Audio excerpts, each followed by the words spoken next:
ترجمان پی آئی اے عبداللہ خان کہتے ہیں پی آئی اے فلائٹ سیفٹی ڈپارٹمنٹ اور سی اے اے نے تحقیقات شروع کر دی ہیں. حتمی رپورٹ آنے پر اصل وجہ سامنے آئے گی.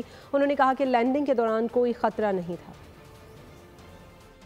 فلائٹ سیفٹی پروسیجر کے تحت اگلی فلائٹ کی روانگی سے قبل جہاز کا ایک واک اراؤنڈ انسپیکشن کی جاتی ہے آپریٹنگ کرو کی جانب سے، جس کے دوران یہ معلوم ہوا کہ جہاز کے 6 پہیوں میں سے ایک پہیہ جو ہے وہ نہیں تھا اس ٹائم پہ انسپیکشن کے اوپر.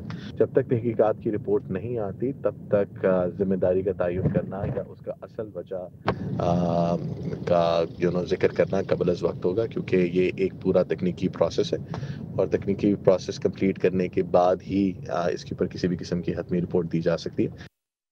پی کے 306 گزشتہ روز کراچی سے لاہور کے لیے روانہ ہوئی تھی اور اپنے مقررہ وقت کے مطابق وہ لاہور پہنچی.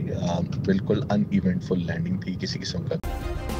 سبسکرائب کریں اور بیل دبائیں تاکہ کوئی خبر رہ نہ جائے.